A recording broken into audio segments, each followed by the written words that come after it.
What is going on, everybody? Welcome back. It's BobbyFi and Eric Sheetshaber. We are going to be talking just a little bit about poker, about life in the coronavirus era, about being locked up. We've got a friend who's on day 2 right now on the 6:30. So good luck to Anthony Venturini. BabyGrand spelled backwards. I don't know how to pronounce it. DNAGYBAD. We're having some fun with that. I had a couple really good poker finishes over the last week. I won 2 tournaments. I've made like 8 final tables and one really big final table that I didn't get too far in on Saturday. It looked like it was going to be a big one. But overall, things going well. And, all things considered, it's nice to have at least a chance to supplement the income that I'm losing from not having a job right now. Sheets, what's been going on in your land? Yeah, it's interesting. Having played a little bit of poker, I go back and forth whether I miss it or not. You know what I mean? You take a bad beat, you're like, oh, give me a freaking break. You know what I mean? Look, I know the math. I know what it is. I know how it goes, but it's still freaking annoying. Let's just put it that way. The other thing is I'm not sure whether I miss something that's finally I start seeing again on Twitter and online is people like yelling at each other that they're bad poker players. You know what I mean? Like that's something I guess might have still gone on, but again, I've been out of the poker community for so long that I don't really follow a lot of people that play poker regularly, but I still see people are getting on Twitter saying, you stink, you suck, you're a fish, how can you play, you're terrible, and people yelling. And I don't know whether I missed that part or whether I'm like, oh, I'd be over that part. I guess that's part of the fun in the way of the screaming at people. I guess that makes a little bit of sense. But the actual poker piece of it, I mean, like I personally, just the things that I played, and I played a little bit of easy stuff, a little bit of harder stuff. I will say I'm not particularly impressed with the level of play. Okay. Mm-hmm. I will say that. And like, there's a guy I told you about the other day told you earlier that I was following him on Twitch, this comedian guy that I know who was, he's a decent player. You know what I mean? Poker X Factor guy, just know him a long time, sweet kid. And I was watching him play, and I was watching him kind of talk through his hands and stuff. And keep something in mind, he's been playing right through this. So he is been playing for honestly like 5 years longer than I have. You know what I mean? He's been playing through like 2014, whatever. And I'm just not particularly, let's just put it there, I'm just not particularly impressed. I would have thought that with new technologies and new solvers and all this stuff, that the game would look a little, I don't want to say tighter. When I say tighter, I mean, more solid. In other words, not too much terrible play, but I just see like a lot of crap still, so maybe it's just me catching some bad plays and some bad hands, some bad players and stuff, and the good players or whatever. But even like some of these final tables I've seen, I'm not particularly blown away. You've been much more active in the big buy-in stuff on America's Card Room, which is basically the toughest game in town, I guess, nowadays. How have you been doing? How have you been faring? What's your opinion of the play? I think the play has been actually pretty strong late in the big buy-ins, like the 1Ks. Okay. I thought it's been strong, but I built up solid stacks there. I've been able to get away with a lot more than I have been at times in the past. But at the same time, not everybody knows me, or they're trying to figure out how they know me. And some of the people know me from the old days. Some of the people know me from DFS. It's interesting. It's just people trying to, find their rhythm. The one thing that I've noticed that people have gotten really weird about is like stacks that are unflattable, they'll start like flatting 3 and 4 bets that just don't really make sense. And it happens a lot, even at the high limit games. That just seems a little bit strange to me. That's the biggest like basic trend that I noticed. And then also, I also think people are 3-betting too much. So I know it's a weird thing to say generally. Sure, it can be different, and everybody's got their own thing. I 3-bet as much as anybody else in poker. One of my biggest mistakes yesterday was, getting 3-betting and calling off in a spot where I probably shouldn't have. I do think that it's a little bit laggy, but it's hard because there's like 3.5 to 4 hours of re-entry periods. So you're combining all that, and really the only real poker being played is after that. And usually people either have a monster stack or no stack after that point. So it's kind of hard to gauge until later in the tournaments. But my opinion is that later in the tournaments, people have mostly been pretty solid. One of the tournaments, one of the 215s that I won, I was actually shocked how bad the heads up guy was. I think he had like a 2-1 chip lead, and we were both really deep actually. And he literally, I actually folded king queen for stacking off there in a spot where everybody else would have called off probably, just because he was so bad. I knew I could just keep getting to him. So I just think that, like everything else, there's great players out there, there's bad players out there. I do think there's some room for edge here. I just think that when you get down later in tournaments, you're going to run into at least half your table being at least guys who were pros at one point if they aren't currently. I'm just guessing, but you were never a HUD guy, right? No. I that was just my instinct. Yeah, not for me. So the you talk about people flatting and going back too much back to poker, and we were talking about backing offline a little bit before, and that was always one of my pet peeves, not pet peeves, whatever, is people flatting too much of a percentage of their stack. And I had little guidelines that I would give people, like if you're out of position, you really shouldn't flat, more than even 5%. If you were in position, maybe up to 10%, depending on situations and things like that. Sure. And people that would over flat and flat too much, even people I backed, what I would even do for them sometimes, I'd say, listen, I'm going to tell you what, for the next 2 days, just as an exercise, what you can do is I don't want a single flat. If you are going to consider flatting, I want a 3-bet. Okay. 0 flatting for 2 days. And I will actually put a cap on how much you can lose. I will guarantee you no ding to your makeup if you just do that for me for 2 days. Right. And it's definitely not positive EV to be that stringent. You know what I mean? Like to never flat and to always 3-bet or whatever it is. But just as an exercise to kind of getting them off of that freaking, you know what I mean? Getting them off the flat train. It really was helpful. You know what I mean? So those types of things were also kind of the fun stuff I was able to do for people when they were. Yeah, I've always been a bigger, honestly, it's funny to think about because I'm more active than a lot of people, but I do try to pick positions and just try to, pick on certain people a lot in tournaments. Yeah. And, a lot of guys who just are really aggressive, I'll flat them to death. Yeah. But I also could make an argument for getting them to wig out and 3-betting them, trying to 4-bet light. It's it depends on situations and all that stuff. But in general, yeah, I mean, also flatting out of position, just not my kind of thing to do, I guess. I'll do it occasionally. I'm sure, especially if there's multi-way action and I have a pot that plays good multi-ways, but it's not something you're going to be able to do profitably. Okay. You know what we're going to do, Bobby? We're not going to do it today, but this is definitely something we're doing before DFS comes back. So we've talked about this and I want to do something organized. I've talked about so many different conversations we've had where I compare like poker to DFS and some other conversations where we compare stock market to DFS or whatever it is. Let's actually do one where I am going to do it. We are going to do it. When I make actual comparisons between the two and see if you can use those to kind of become better at DFS when DFS comes back. Because it was funny. I was just thinking about when we were talking about flatting or whatever and just poker in general. I did an interview for Card Player once. It was basically, they said, well, I just want to just do something basic for for people that are not that great, that you could help them, just a little advice, give them 5-10 minutes or whatever it is. What I would always say to people in general and people that were not experts, people just need a little bit of guidance, was that in poker always came down to 3 things. It came down to hand strength, aggression, and position, right?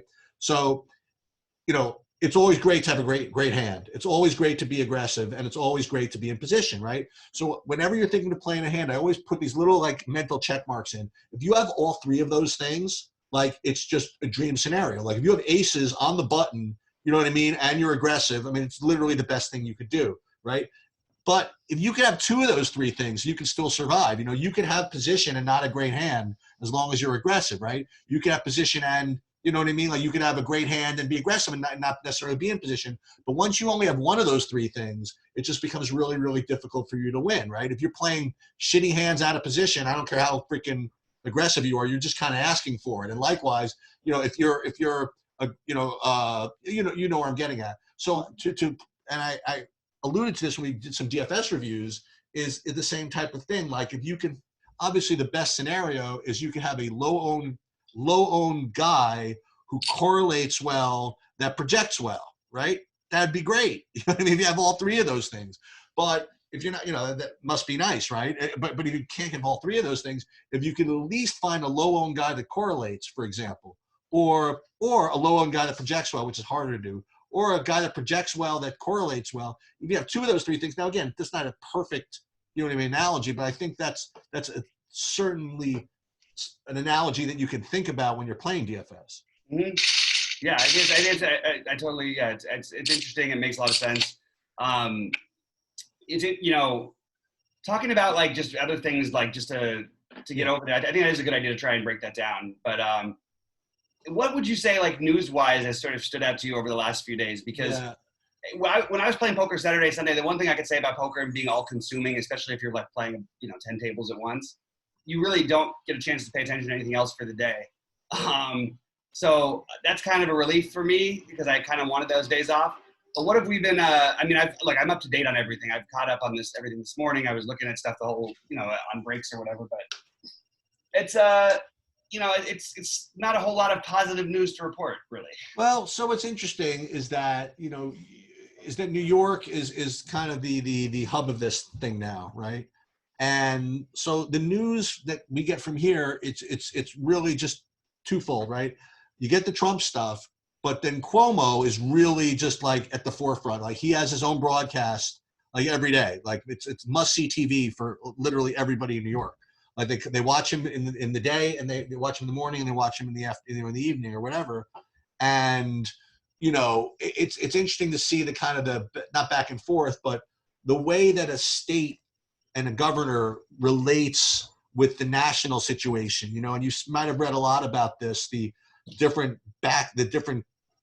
battles between the Michigan governor with Trump, and that type of thing. And and I find that has been very, very interesting because look, it's up to the governors of these states to take care of their states, right? That's what they're designed to do. And that's why Cuomo has been really, really aggressive about demanding, that the federal government send like all these ventilators and PPEs and whatever it is.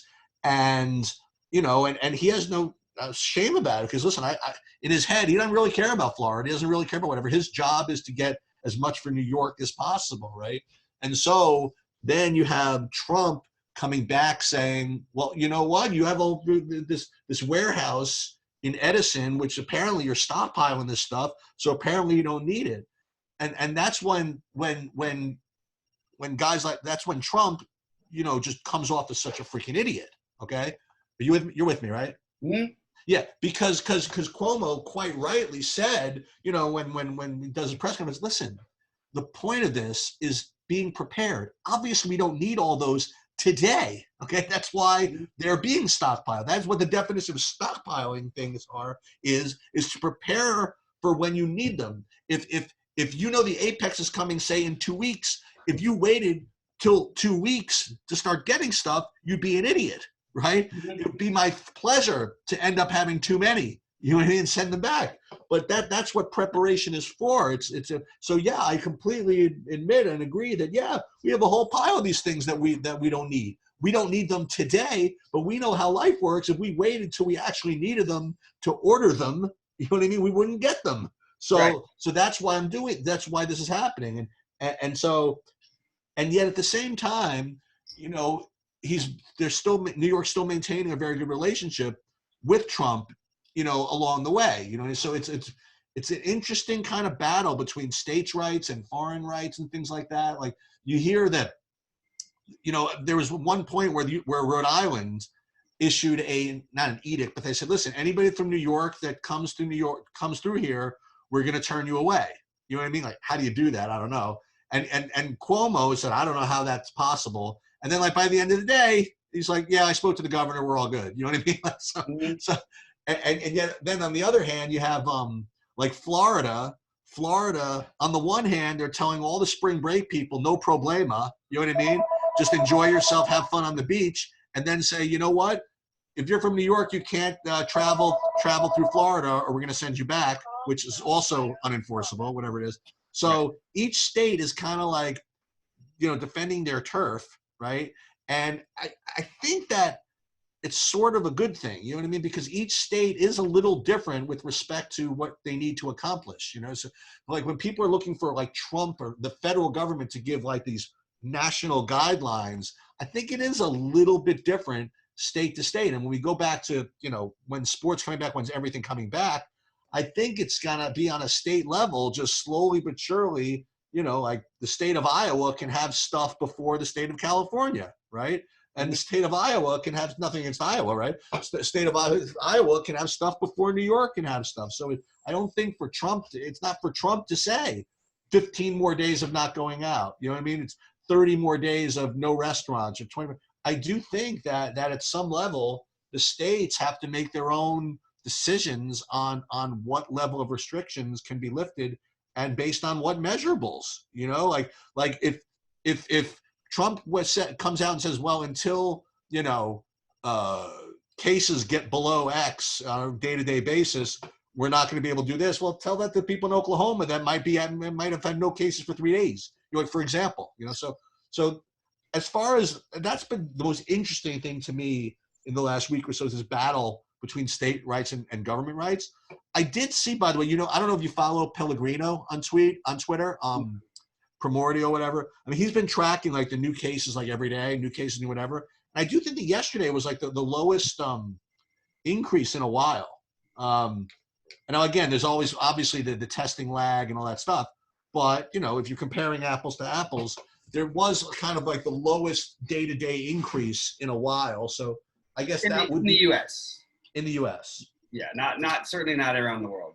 So that would be considered in some forms good news, and certainly I think it's good news that that testing. There's been new testing. Whatchamacallit? What was I going to say? New tests and new testing abilities that have been developed by Abbott Labs and by other companies that have made it quicker and things like that. And certainly that's better than bad, right? And then the therapies that are slowly but surely being tested, like the one we kind of allude to, the hydrochloric with CPAC thing, has you know, slowly but surely been getting a little bit of steam. So I think the treatment of the sickness is certainly, I would consider that good news. I also am underestimating the real long-term impacts of all this. You know what I mean? Because it's rough, man. I maybe it's my brain works in a weird way. It's hard for me to even watch TV and see people like congregating on a TV show. You know what I mean? Like I'm looking at them like, whoa, what the hell? You know what I mean? Like you can actually do that. You know, and Stacy and I were watching TV. We're like, boy, that must be nice to be over to be able to do that. And it actually like makes us kind of like cringe whenever even on TV somebody's like, you know, like a group of people are kind of hanging out together. It's like really messes with your head a little bit. Yeah, it's tough because I feel the same way. I don't understand exactly what people are doing. It's pretty terrifying that New York, basically the numbers are pretty much emulate what Italy has. It's actually a little bit worse. What's scary is the death toll rate. Italy finally had their lowest rate of any day since March 17th yesterday of anybody. But the deaths were the highest they've been, and they're up over 10%. And in New York, I know it's confirmed cases. I know not everybody's I know all those things, but I also don't believe that everybody who's being dying from this is being attributed accurately necessarily, considering we have guys who had the coronavirus the day before they died and they still aren't considered dead from the coronavirus. So I don't know, whatever. But in New York, the numbers being at 13% or 12% right now is a little bit scary. I don't know. I don't know what numbers I was about right now. I was about to say that the U.S. for example had the death rate was only 1.5%, which I thought. Yeah, the death rate overall in the U.S., which by the way we're still on the curve. Italy was at 1.5% 3 weeks ago. You know what I mean? Okay. So that's the scary part. And I'm gonna look right now in. Let's see what we have right now for New York. No, New York's got. Let me see. New York. I'm just gonna look this one up because I had it a second ago and I lost it. Yeah, I thought that was tracking very similarly, but no, they had the new cases yesterday, or the cases going down, but the deaths going up yesterday. Same as Italy, but what are we at? Oh yeah, we're 1,000 versus 12,000, or 1,000 versus 11,000. So it's no, it's actually more. It's basically exactly 10%. We're just talking about just total like. Just in New York. Is that right? No, well, New York coronavirus deaths near 1,000. 1,000, yeah. Now I've got it at 1216, and there's been a little over 10,000, 11,000 cases. So it's basically 9%, 8%. That's a high case. We've only had 10,000 cases. Only 10,000 cases in New York. That's what it said. That the last thing I just read said it. No, New York's like 50,000, dude. Why am I? Yeah, you know what? You're right. Sorry, my bad. Yeah, I've got it. So it's okay, fine, whatever. That's So that sort of shocked me when I read it this morning because I definitely didn't put the numbers together right. Okay, I don't know where I got the numbers right. Maybe that was just in the city, but still, it's not the death rate for the city. But anyway, yeah. So I mean, I think the health part of it, like again, is good news. Is good news. I'll tell you what was an interesting bit of kind of an irrelevant stat, not irrelevant, but something that somebody put out there is that obviously this makes sense. Like year over year, right? This week last year had like 20,000 more deaths than this year because no one's going out. Right. No, I mean that's the weirdest part is that we are stopping a temporary, like people are safer because they're not driving in cars as much. They're not out there, you know what I mean? Like, yeah, so you're gonna get actually people just, it's kind of a weird way to look at that. Let's see, yeah. Oh man, it's raising the country's total of 10,799. Yeah, I will tell you something else, by the way. Not to underestimate the power of the death rate or whatever, but BabyGrand's like under 10 big blinds now. Just wanted to say. He shipped on the bubble the last time I saw him play a pot, and now he hasn't played a pot since then. Now he's got 8 big blinds. So right. He could back a couple hands. Yeah, sorry to bring it down. That's where my head's at. I spoke to my grandfather this morning. He's been quarantined for like 3 weeks, but 3 weeks. Yeah, he's 90 years old. So, but he's the closest person other than my daughter to me in my life. So we try to FaceTime and stuff, and he never gets the FaceTime right. He's always holding it up here for some reason. I don't understand why, no matter what I say to him. But he was sweet, and it was good talking to him. But I just can't even bother thinking of these people like possibly being out in public anytime soon. No. Especially someone who's that fragile. Like, I don't know. And also I'm alarmed by these semi-celebrities dying who are not old. Yeah.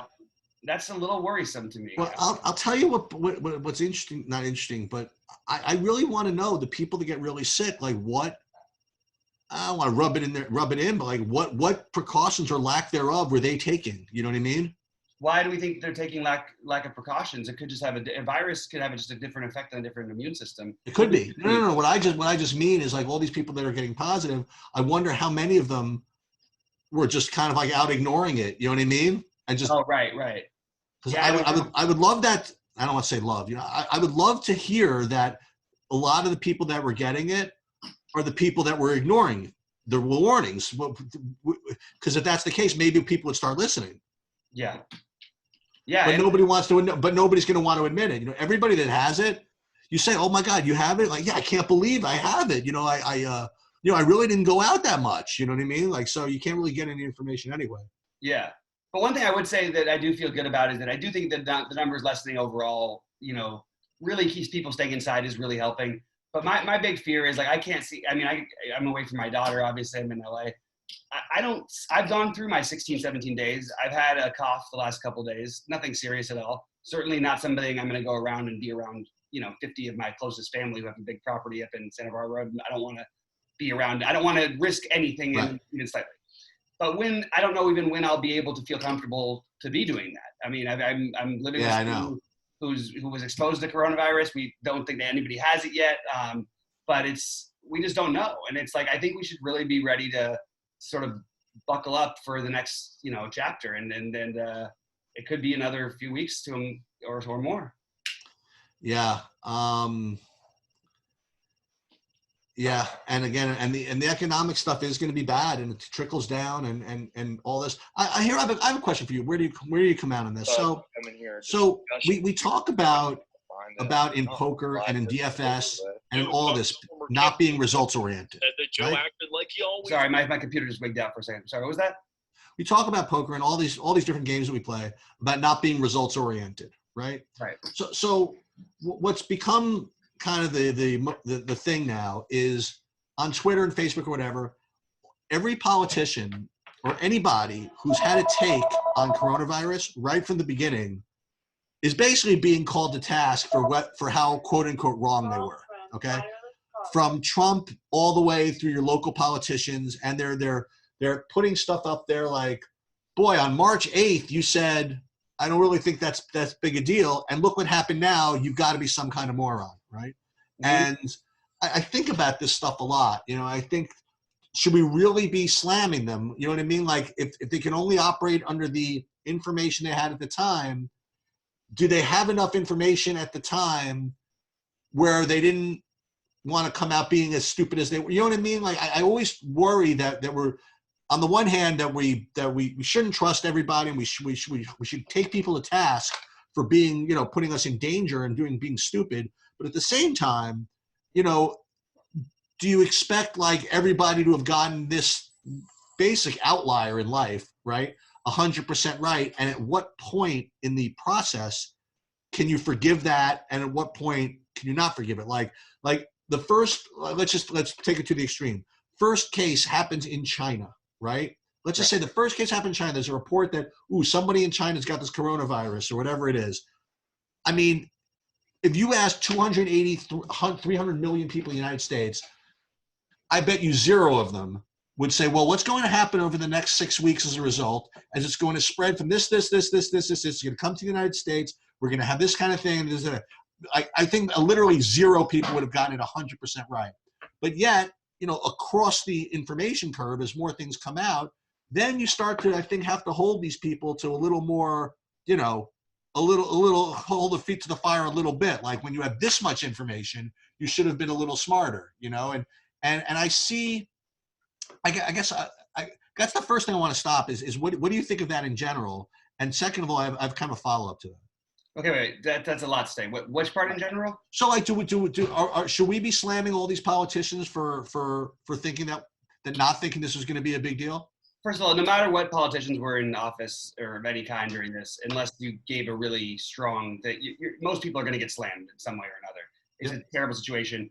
I do think that they deserve. I do think the administration deserves to be criticized massively. I think what they did was absolutely irresponsible and dishonest, and they've been lying in every press conference. And I do think they should be slammed to some extent. I also don't think that there's an easy answer. And shutting down our country months ago and ruining our economy is another kind of sickness. You know what I mean? Like, there's arguments. Well, yes, it's maybe not it wasn't an easy decision. It was a horrible situation for any president or any person to be in. I think it was handled about as poorly for as long as possible as possible. And then I think that at some point things actually got to make sense, which I'm glad it was a couple weeks ago, because I think that if we had waited a couple weeks longer, I think you could be looking at a real massive problem we're not even seeing the blip of yet. Our hope is that we can slow the curve. We can get to the winter. This is going to come back. Hopefully we can create some antibody, antivirus stuff. But I don't know, you know, what we can really. I don't know what to say in terms of the political part of it, because I have a lot of issues with the administration and the way they've handled it. And I just watched someone like Cuomo talking about it. And even if I don't agree with everything he says or everything he does, I get the feeling that there's a grown-up in the room. You know what I mean? Yes, exactly. And that's not how I feel watching every other press conference. I feel like there is one in the room. That's Anthony Fauci. And then he doesn't even get to come up there if he says anything bad about the president. The whole thing is just, it's disturbing. Honestly, at the same part, it's become like a guilty pleasure watch for me, these press conferences. Oh, yeah. They're hilarious. Sure. I mean, they're absolutely hilarious. I'll do a little tweet out. They did a thing about the most mind-boggling lines from Trump's press conferences. It's absolutely shocking. Like, it's incredible how from sentence to sentence you can contradict yourself. If I get a kick out of it. I know it's kind of sick at this time, but that's where I'm at. Oh, Anthony doubled up. I didn't even see that. Yeah, I was trying to scroll in the chat box and it wouldn't let me. What happened there? He doubled up ace. He shoved with ace 10, got called by ace 6 from Cannoli in the big line. Beautiful. Yep. Let's go. Okay, we're gonna get one more. Oh, by the way, you know what I thought would be fun, Cheats, is to give some recommendations of what to binge and things like that, because I've been doing a lot of that. So here's another take out. So let me do my follow-up real quick.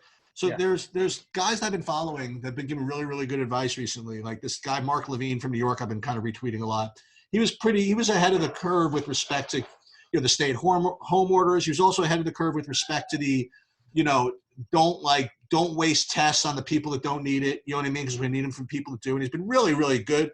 And now people are referring him back to stupid shit he said at the beginning. You know what I mean? Like there was this big like Chinatown parade on like March the 1st or something. And he's like, listen, you really shouldn't miss this. This is a time for all of us, whatever. It's really not going to be that big of a deal. And anybody that misses this is not a New Yorker. And there's like pictures of like hundreds of thousands of people in this parade. And he was basically supporting it, but like, so you could look back and say that was really bad, right? And it was a really bad thing to tweet, and it was also really bad. But you try to think of where we were at March 1st as far as the information curve. I just don't know. But at least, again, well, maybe some people have gotten screwed up in the beginning. At least some people have at least, come around and have been supportive and been a positive influence once they've changed their mind. You know what I mean? Sure. Yeah, no, that's true. I like that people.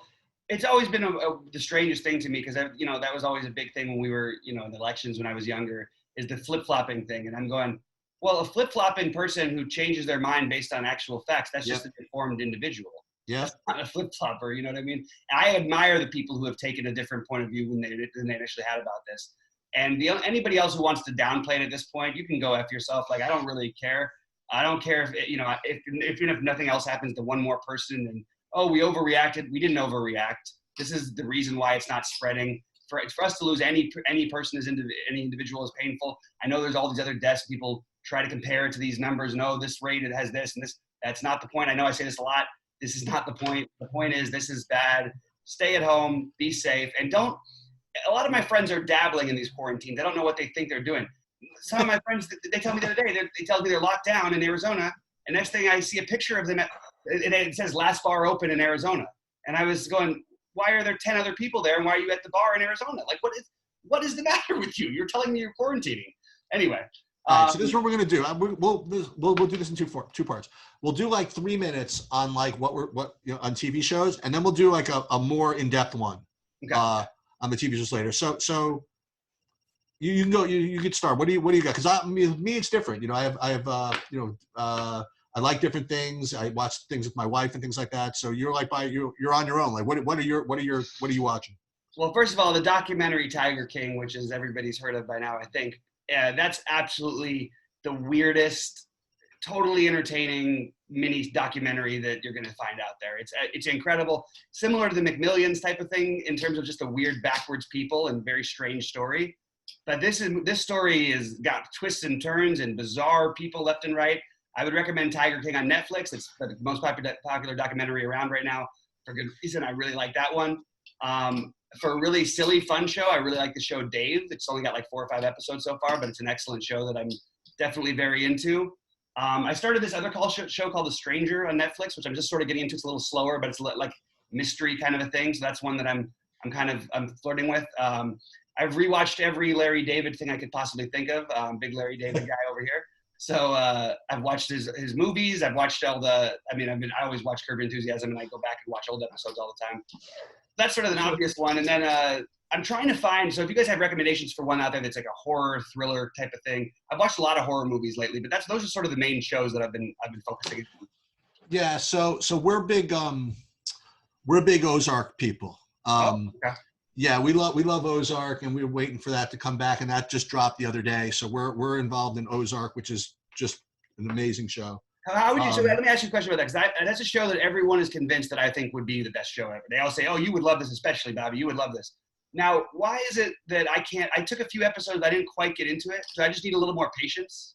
I guess I know. I don't. Again, I don't. It's funny. I don't know what you like. You know what I mean? So I like when people say that. Everybody I know who I like or I'm friends with, they don't just like it. They like. I mean, on my Instagram feed, it's all the pictures were just videos of Ozark. Yeah. You know? No, I mean, I like, we like it. Something that my wife and I can watch together, which is really important. You know what I mean? We both, and this is something like we always had, this is different marriage advice. Like we never really watch something where I really love it and she hates it, or something she would really love and I would hate. You know what I mean? We always have stuff that we both kind of like, and we both really like Ozark. Now we actually did a Fire Up Tiger King. It's really just been like the most popular thing to do over the last like week or so. You know, it picked up all this traction. And my initial take is like everybody else. It's really weird. It's very different. I don't want to give it away, right? The characters are really, really interesting, and you never know quite where they're going to go, right? I do think that, like, in, you know, the hype train, I do think that in 12 months, we're going to look back and look at this time in general and say, boy, this is a time where we all really like Tiger King somehow. You know what I mean? So we'll see. You know, right now it's just it's so different that I happen to be really into it. I couldn't get me and my daughter are really into my wife and son are just kind of like faded away from it. But we're into that. I'll throw one out there also just to give you a little. If you guys haven't seen Chernobyl, you know, if you like kind of like it's not exactly a documentary, but it's sort of a documentary about the Chernobyl disaster. I thought that was really good. And if you want something horror, this isn't like horror, but I presume you've seen all the Black Mirrors. Yeah, I love all the Black. Okay. Yeah, love it. I've seen them all multiple times. That's the epitome of sort of what I would want it to be able to watch all of those shows. Because it engages you. You can sort of lose focus. You forget about the world for a little bit and just lock in. That's why I'm sort of into this stranger show, and that's why I like horror movies, because it's a good time for distraction type shows. It's not ones that I want to. I haven't found myself watching the tear jerking movies too often lately. I've been looking for more of a distraction. No, I just don't want to watch the serious movies. I find myself not trying to. You know, there's a lot of sad movies that I like, and, you know, I just don't have any interest in watching those. I want either something interesting or gripping or something. I don't want to I wanted it to take me away from the world when I'm watching something. Well, we went back and forth on whatchamacallit, when I went back and forth to Singapore, it was like 18 hours both ways, right? Yeah. So I got like 12 movies in pretty much. I got to see all the Academy Award stuff from this past year finally. Oh, what do you like? So I saw Parasite, and I thought it was really good. As with anything else, I didn't think it was good as people thought it was, but I definitely liked it. Okay, I definitely recommend it. I thought it was really, really good. What was really good, which I was not expecting, was Jojo Rabbit. I thought was really good. That's what everybody tells me too. That's what I hear. Oh, really? Yeah, I thought that was excellent. And just because whatever I saw Once Upon a Time in Hollywood, which I was expecting to be bad, and I thought that was really good actually. I loved it. I liked that a lot. I saw The Joker, having no expectations, and I don't know. I liked him. I liked him a lot. I thought it was definitely fun. That was cool. Don't if this is not something you would ever see, but just in pure disclaimer, don't watch Judy. Just the word. Yes, you're right. I wouldn't see it. Although I would have seen it if it was anybody. I just hate Renee Zellweger. I understand she's a good actress. I can't stand it. Nah, it was the nut low on many different levels. What is your favorite? Let's do it. Wait. Okay. What are some of your favorites of all time movies? You know, I don't know, man. I just seen so many. Just like one of them. You don't have to be a name of. Okay, fine. I'll name a couple. I'll go Godfather 2 followed by Godfather 1 would be my favorite two movies. Yeah, I hate to say this. Godfather 1 was always a little slow for me. Really? That's why it's number 2 for me. I like Godfather 2 better, but. I always get a little something more out of Apocalypse Now every time I see it. I like that one. But there's it's so funny, like these weird movies that go in and out of favor for me, like a much more fun movie to watch. I've probably seen True Romance like 1,000 times. Yeah, that's a really fun movie. Aside from that, not much of a Tarantino guy. I mean, they're fine. I mean, Pulp Fiction's fine. Reservoir Dogs is fine. You know, whatever it is. I want some off the beat thing. Like must seen Fresh a billion times.